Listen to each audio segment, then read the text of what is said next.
कृष्णा दोस्तों, आज हम कार्तिक मास कथा के दूसरे अध्याय का श्रवण करेंगे। सूत जी से सौनक ऋषि कहने लगे कि हे सूत जी, आप कृपा करके कार्तिक तथा तुलसी का महात्म्य कहिए। तब सूत जी कहने लगे कि हे ऋषियों, जो तुमने मुझसे पूछा है, यही प्रश्न एक समय नारद जी से राजा पृथु ने किया था और कुछ उत्तर नारद जी ने इस प्रकार दिया था, वही मैं तुमसे कहता हूँ।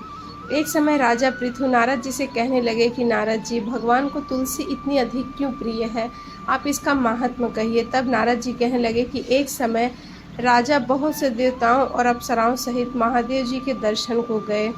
सो जब वह इंद्र कैलाश में पहुंचे, तब एक बड़े भारी आकार वाले भयंकर नेत्रों वाले पुरुष को देखकर इंद्र ने पूछा कि तुम कौन हो और शिव कहाँ है।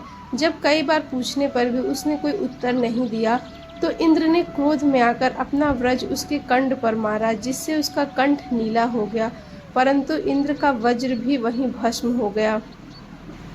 इंद्र के वज्र प्रहार से उसकी आंखों से ऐसी प्रचंड अग्नि निकली मानो इंद्र सहित सारे संसार को भस्म कर देगी। ऐसी स्थिति देखकर बृहस्पति देव हाथ जोड़कर इंद्र को दंडाकार झुकाकर शिव की स्तुति करने लगे और कहा कि हे देवाधिदेव त्रिपुरासुर, आप अकासुर का नाश करने वाले, यज्ञ का फल देने वाले त्रिपुरारी, आपको नमस्कार है। ब्राह्मणों की रक्षा आपको नमस्कार है। नारद कहने लगे कि हे राजा पृथु, इस प्रकार स्तुति करने पे श्री महादेव जी ने त्रिलोकी को दग्ध करने वाली अग्नि को शांत कर दिया और कहने लगे कि देवताओं, वर मांगो, मैं आपकी स्तुति से अति प्रसन्न हूँ। बृहस्पति जी कहने लगे कि यदि आप प्रसन्न हैं तो इंद्र की रक्षा कीजिए और संसार का दाह कर सकने वाली अग्नि जो आपके नेत्र से उत्पन्न हुई है, उसको अभी शांत कर दीजिए। तब शिव कहने लगे कि नेत्र से अग्नि निकली हुई कभी वापस नहीं आ सकती, अतः हम इसको दूर फेंकते हैं। ऐसा कहकर अग्नि को हाथ में लेकर समुद्र में फेंक दिया।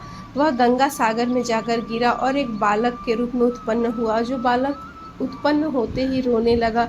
उसके रोने के शब्द से पृथ्वी कांपने लगी और सातों लोग बहरे हो गए। ऐसा आश्चर्य देखकर वहां आए हुए ब्रह्मा, जो समुद्र को गोद में बालक को देखकर आश्चर्य से पूछने लगे कि यह बालक किसका है। समुद्र ने बड़े आदर से बालक को उठाकर ब्रह्मा जी की गोद में दे दिया और कहने लगे कि यह मेरा पुत्र गंगा से उत्पन्न हुआ है, आप इसके जात कर्म करिए। फिर उस बालक ने ब्रह्मा जी की दाढ़ी पकड़कर जोर से मरोड़ी और ब्रह्मा जी के नेत्रों में आंसू आ गए। किसी प्रकार दाढ़ी छुड़ा के ब्रह्मा जी ने कहा कि मेरी आंखों से इसने जल निकाला है, अतः इस बालक का नाम जालंधर होगा, परंतु यह शिव के अतिरिक्त और किसी के हाथों से नहीं मरेगा, क्योंकि यह शिव के अंश से ही उत्पन्न हुआ। तब ब्रह्मा जी शुक्राचार्य को बुलाकर उसका राज्याभिषेक करके अंतर्ध्यान हो गए। तब समुद्र ने कालनेमि की कन्या वृंदा के साथ उसका विवाह कर दिया, जो कि पतिव्रताओं में सबसे प्रथम अति सुंदर थी। परम सुंदरी वृंदा के साथ विवाह कर जालंधर भी अति प्रसन्नता के साथ दिन बिताने लगा। जब जालंधर घर में आता तो वृंदा अपने हाथों से पंखा जलती। वह अपने पति को नारायण समझकर उसकी सेवा किया करती। इतना कहकर नारद जी बोले, हे राजा पृथु, देवताओं से डरकर जब सब दैत्य पाताल में भाग गए थे, तब जालंधर का अभय पाकर फिर भी पृथ्वी पर आकर घूमने लगे। उसी समय जालंधर ने कटे हुए सिर राहु को देखा तो उसने शुक्राचार्य से इसका कारण पूछा। तब शुक्राचार्य ने समुद्र मंथन और देवताओं द्वारा रत्नों का हरण की कथा सुनाई। इस प्रकार अपने पिता का मंथन और देवताओं का अनादर सुनकर जालंधर ने क्रोध में आकर धस्मर नाम वाले दूत को बुलाकर सुधर्मा के पास भेजा। वह सभा में जाकर अभिमान पूर्वक इंद्र को नमस्कार न करके कहने लगा कि दैत्यपति, जालंधर ने जो कुछ कहा है वह सब सुनो। हमारे पिता का मंथन करके तुमने रत्न निकाला और तुम्हारा उस पर कोई अधिकार नहीं, वे रत्न हमें वापस करो। धस्मर के ऐसे वचन सुनकर इंद्र भय और विस्मय से कहने लगे कि समुद्र सदैव हमारे शत्रु दानवों का रक्षा करते हैं, अतः हमने उसको भयंकर रत्न लिए हैं, इसलिए उन दैत्यों पर कोई अधिकार नहीं। दूत ने यह सब समाचार जालंधर से जाकर कहा तो वह अत्यधिक क्रोधित हुआ। उसने सब दिशाओं तथा पातालों में अपने दूत भेजकर सब दैत्यों को बुलाया। शुंभ तथा निशुंभ को अपना सेनापति बनाकर स्वर्ग के नंदन वन में जाकर इंद्र की अमरावतीपुरी को घेर लिया। तब देवता भी युद्ध के लिए बाहर निकल आए और अनेक प्रकार के शस्त्राओं से देवताओं तथा दैत्यों का युद्ध होने लगा। वे सब एक दूसरे को मार मार कर गिरने लगे।